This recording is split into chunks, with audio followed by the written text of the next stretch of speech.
And folks, when I come back, I've got Leslie Brlec joining me for the first segment ever of featuring a professional agent. And we'll be back right after this. And welcome back. As I mentioned just before the break, the new section of our show, and I'm really excited about having my first guest join me today. I threw it out there into the airwaves and I said to everybody, hey, listen, if you're following me on Instagram, The Simple Investor One, if you DM me and you are a professional agent, you know what? I'd love to interview you here in studio at the headquarters for the Simple Podcast. And so my first guest, she was energetic. She wanted to tell me that, loves listening to the show. Definitely a professional agent. So I do want to introduce Leslie Brlec. And Leslie is a agent with Remax Hallmark. And she's been in the industry for over 20 years. One of the top 1% of all GTA agents. If we quickly do the math, that means she's kind of in the top 100s of all agents in Toronto, which is an amazing feat. And on top of that, she really does focus on her clients, her education of the clients, making sure that she's taking care of their needs. All the things, as you all know, I am adamant about people being realtors. Full-time, 100%.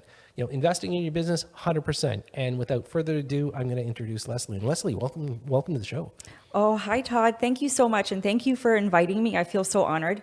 As I had mentioned to you, I think I am actually in super fan status. I listen to your show 100% every week. Sometimes I listen to it 2 or 3 times, depending on the content. And again, thank you so much for inviting me. I'm honored, truly. Well, thank you. Actually, the honor's mine. You've got a great history in real estate. I think it's really important. We're going to talk about that today. I'm going to have you talk a little bit about your area of focus. What you do. You're going to give us a little bit of history on yourself. You can tell us a little bit about the experiences you've had. Yourself being not just a homeowner, maybe investing in real estate. There's so much for us to talk about. And the one thing, again, looking at your resume, I'm really happy about is the fact of how serious you take this business. And, now in today, 2023, I think we need more professional agents like yourself. So, Leslie, tell our listeners a little bit about how you began, and let's take it from there. Okay. So I'll just try to make this as short and sweet as possible.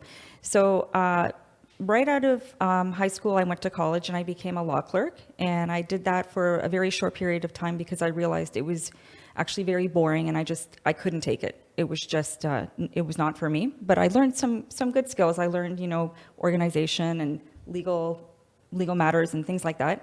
And so then I decided I had to brush up on my interpersonal skills. So I decided to go into hospitality, and I decided that I would go and find the top best hotel in the city, which at that time was the Four Seasons, and I believe it still is, in Yorkville. And I was there for a number of years in various departments, various positions, and there the training was second to none. The employees, we were scrutinized.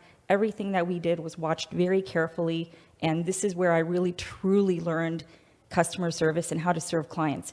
And I took that into real estate. And so in 2003, I decided it was finally time to go into real estate. I'd been obsessed with it for a number of years. I had already purchased 2 properties at that time. And the first 10 years, I was with Royal LePage in the Kingsway, which was a wonderful company. But then again, I went and I was seeking the best real estate brokerage in the city, which I believe is Remax Hallmark. Their training is second to none. The management is so, what's the word? I just lost energetic? Energetic and supportive, and they're just amazing. I can't say good enough about that company. Yeah, excellent. So let's talk about a little bit of what's happened over the last 20 years. Then you come in 2003, and there was interest rates weren't they weren't super attractive, but attractive enough. People were coming into the business. Again, probably half the number of agents that there is today. Talk about your start in real estate and what you focused on. So initially in 2003, my first year, it actually came to me quite easily because I did have a lot of connections, even with the people at the hotel. So I got my first listing within the first couple of weeks, and then I just sort of built it on there. But I built it more through like open houses, door knocking, even some cold calling. I did whatever I had to in order to build up my base of clients and just to get myself out there and just get on the floor and get on the ground running. Yeah. It's funny. You probably see, I mean, we're sitting across from each other. You'll see me smiling when you start talking about door knocking and phone calling. And for those of you new agents out there, it's not all about TikTok videos because, you actually had to get yourself out there physically 100%, and do things. 100%. Yeah. Still to this day, I door knock because I love it. I enjoy it because I get to meet potential clients, and plus I get to go up and personal to the homes and actually see the homes face to face instead of just online scrolling through listings. I think it's really important to be physical and present. Yeah. And that's the thing. And when you and I, had a conversation, before we came on air here, one of the big things again for me is talking about professional agents doing it full time. And for those people that have, just a day job and then they throw real estate out there, they're not doing that. They're not pounding the pavement. They're not getting to know the neighborhoods and the inventory out there. 100%. So when you kind of fast forward, so we've gone with a couple of, years of, establishing a marketplace. Tell us, what area do you focus on today? Etobicoke. So I was born and raised in Etobicoke, and that's really where I try to put most of my energies and focus on. I mean, of course, I have business elsewhere, and I'm happy to do business really anywhere. I'm very familiar with GTA, but my prime focus is definitely Etobicoke. Right. And is there a certain price point or style? Are you more of a listing agent, or do you prefer to work with buyers? You know what? I like both. Both has its own really positive points and challenges as well. Right now, it's a little bit challenging being a listing agent because properties they don't seem to be moving as much. So it's nicer to be on the buying end. But however, having said that, I do enjoy both. Right. Now, when we talk about the market for a minute, and obviously COVID.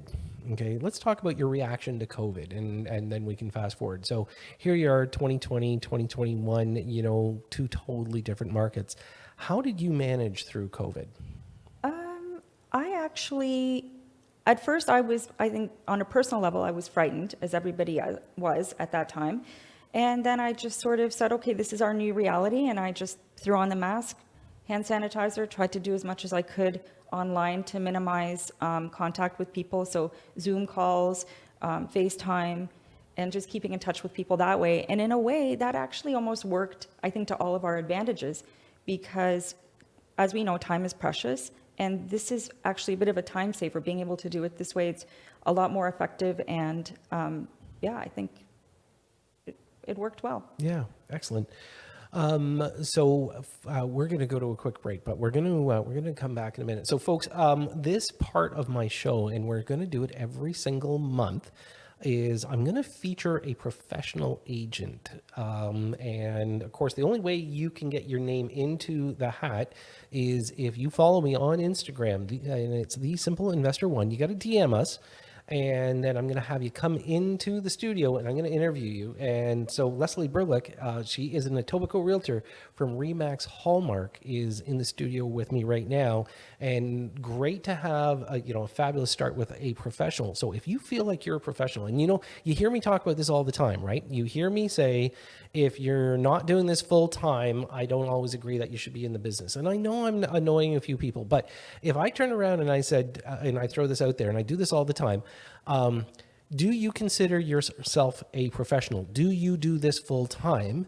Then it's okay for you to be in the business. Now, if you turn around and you feel I just insulted you, then guess what? You shouldn't be in the business. And that's just how I look at it. And I know, again, it's not everybody's cup of tea, but when we're talking about the greatest purchase for a family, for a person, is going to be, let's say, their primary residence, you better make sure you know what you're doing. And doing this, a couple hours a week isn't going to cut it. And so for those of you out there that take this, seriously, do it full time, you know what? Like I said, follow me on Instagram, The Simple Investor One. Love to have you come into the studio once a month. We're going to be featuring an agent just like Leslie, and looking forward to having more people, come on and join us on the air. So when we come back, I'm going to have more with Leslie. So stay with us. We'll be right back after this. And welcome back. If you're just tuning in, I have my special segment that I am doing every single month. That's right, featuring a professional agent out of the GTA area. Our first agent joining us, we've got Leslie Brlec. She's an Etobicoke Realtor from Remax Hallmark. And just before the break, Leslie, you and I were talking about some of the obstacles that you were going through with COVID. And, it was interesting because, DocuSign came, fast and furious, lots of people using, all sorts of social media. And then all of a sudden, the floodgates opened. Okay, let's talk about this, the year 2021 in real estate. Everybody was a realtor. Everybody had multiple offers. Everything went over asking. I mean, it was, in my opinion, and not everybody's going to agree with it, it was the worst transactional style of real estate you could possibly have, okay? Fast and furious, people making decisions that probably they shouldn't due to pressure, thinking that they're losing out. In the end, I think there was a lot of errors made, but yet it was the biggest number of transactions we've ever seen. Yeah, agreed. I mean, I think, didn't it double? Sort of almost the top year? Yeah, we were over 123,000 transactions in the GTA in 1 year. Yeah, I mean, normally it's about 80, 90? Yeah, Thousand? good. Last year, 76,000. So we really did drop off, but 100,000 is considered a big year, to knock it out by 20-30% more than the average year. Yeah, it's huge. Yeah, no, I think a lot of people did really, to your point, Todd, there were a lot of agents that really didn't have experience, and perhaps they probably shouldn't have been trading, because I think that they did push their clients into making purchases above and beyond what they probably would have, simply because I don't think that they had the skill set to be able to take a look at the numbers, take a look at the solds, and to be able to come up with correct pricing. Yeah. Now, here's one of the big, confusing parts of our industry is multiple offers. And so did you face multiple offers on both sides of the coin? So in other words, like you were a listing agent, did you get multiple offers? Yes. And then did you also go and compete as a buyer agent? Yes. So tell me a little bit about that, okay? Because this is one of the things I'd rather you be able to tell, because you are a on the ground realtor dealing with this stuff day to day. A lot of times I know that listing agents that go, oh great, we're going to have multiple offers. They're hard to juggle at times. They can be very difficult to juggle. My style has always been that I like to price around where I think the price should be. So then instead of getting 20 or 30 offers, 20 of them which are silly, or even more which are silly, which are people hoping that they're going to get the property at a lower price, or just kind of throwing their hat in, and again, the agents who don't have the experience and they're just putting it in because they can. Yep. And so I find pricing around, even at that time and even still to this day, pricing around where the market value should be really cuts out a lot of that sort of pointless activity. And it's also, you don't want everyone coming through your home. Even now post-COVID, I mean, I think people are a little bit more conscientious about not necessarily having to go and see every house that they're interested in. So if they have false expectations, they may end up looking at properties that they shouldn't be. Yeah. And I'm glad you brought that up. It's sort of like, you have out of 30 offers, 20 are tire kickers. Yes. You'd much rather just deal with the 10 that are serious. Exactly. That are actually looking in that marketplace, qualify. Yes. Okay. And so do you think there was this feeling of desperation though? Because 100%. And not to put too fine a point on it, but we do have agents out there that aren't driven as much for their client as they are for themselves. 100%. I agree with that. Yeah. So, this is one of the things that we have to be concerned of. So let's flip your hat for a second. Okay. Now I want you to put on your buyer agent hat. Okay. You come up to a listing, you've told your clients about it, you show it to them, they get excited. Okay. As most buyers do, they get excited about a listing. and they want to put an offer in, and you find out from the listing agent there's 30 offers. Well, so of course, the first thing I would do is I would let them know everything that I've been told by the listing agent, and I would do a comparative market analysis to show them everything that's been selling in the area and discuss all the pros and cons of each of the properties and where we think the property should land price-wise. And so then it's up to them. So how badly do they want the property? Right. And so if they are going to overpay for it, in my opinion, I will let them know, okay, this price, yes, you're probably overpaying. But if you want it and you're aware of what you're doing, then that's fine. And if not, then we wait for the next one. Yeah. You know, it was a real tough position because there was a lot of people out there, again, not able to advise their buyers.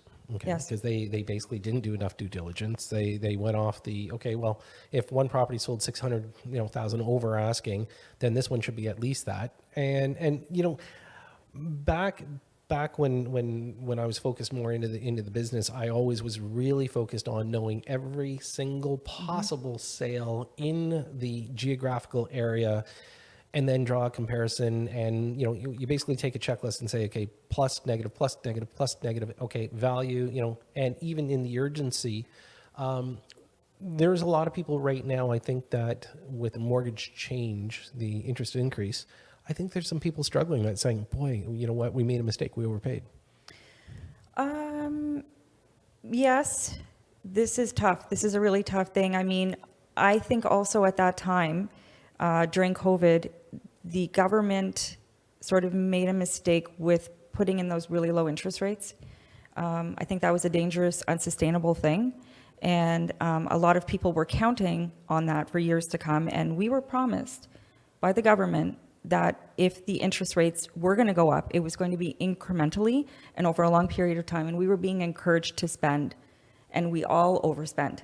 And so we're in a very bad position right now. And I'm sorry, but we were set up.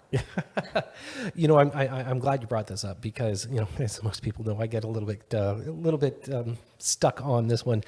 Bank of Canada, you know, this week, as we heard, inflation's gone down. So this is the May report. In the next week and a half, we're going to get the June report, but the May report dropped it to 3.4 as far as our inflationary number. And you know, the Bank of Canada said as long as we see us attacking inflation, then we shouldn't move the needle and put more pressure like they did last month and put a quarter point up. You know, they've indicated that maybe in July they're going to do it. The U.S. Fed has frozen it for now. I think we're in a conundrum. I don't know. Normally we have a little bit of an idea where everything's going. I think right now, as far as the interest rate environment, I think the Bank of Canada just has to back off and just leave everybody alone for the next 6 to 12 months. Inflation will go down after all the measures they put in place. You as a realtor, you know, you have to kind of gauge the market all the time. Are you looking at these interest rates as threatening as they can be? Despite the fact that historically they're still fairly low. Well, that's actually exactly what I was going to say. So right now, I think it's a really good opportunity to be purchasing real estate if you're in the financial position to do so. And the reason is that right now, sales are slow because people think that interest rates are really high. So, and there are a couple of things going on here. So first of all, like I had mentioned before, those interest rates that we had before they were unsustainable. Those weren't real. When I was purchasing my first home, I had a first mortgage at 9% and a second mortgage at 13%, which was actually a private mortgage because I was so young at the time that banks didn't want to touch us. So we had to go financial institution for the first mortgage, private lender for second mortgage. And like I said, 9 and 13%. Now I've been told by other people that interest rates were 18 and 19%. And then I've heard, now this almost sounds like unreal, but 21 and 24%. Yep, they were. So 5 and 6% now seems pretty low. So I think you have two options. You can either buy low, purchase at a reasonable, well, whatever reasonable is. Yep. And pay a higher interest rate, which isn't so high, or wait for the interest rates to go low and then pay really top dollar for your home. This is my opinion. Yeah. Well, I guess we're gonna wait and see, how everything starts to unwind over the next few months with the Bank of Canada. But Leslie, if our listeners want to reach out to you and be able to get in touch with you to Yes. be, potentially bring you on as their agent, how do they do that? Well, you can call me directly or email me. Should I give my... Email is probably the best. Okay, Yep. yeah. So info@myfirstandlastname.ca. Okay. Do you want to spell that out for them? Sure. Okay. So Info it's, at LESLIEB, like boy, RLEC.ca. Perfect. Well, listen, Leslie, it's been a real pleasure having you on the show today. Thank you so much for coming into the studio. Thank you. Thank you so much. And that's a wrap for this week. I can't believe how quickly an hour goes by. Definitely, I want to thank my two guests in studio with me today, Brlec. You can look forward to having her join me a little bit later on in the month at the Real Estate Talk Triangle. Bryn is with Chestnut Park. And I also want to thank my first interview for our featured professional agent of the month with Leslie Brlec. Great to have her join me as well. Appreciate her calling herself a super fan. You know what? I'm now going to become a fan of hers. Again, nice to deal with a professional realtor. I do want to thank my producers, keeping it simple for me every single week. Hey, Aiden and Omar, thanks again. And Ian Grant there at head office. But most importantly, I want to thank you for tuning in and making us the #1 real estate talk show. And of course, I'll be back next Sunday as usual. I'm your host, Todd C. Slater. You've been listening to Simply Real Estate right here on News Talk 1010.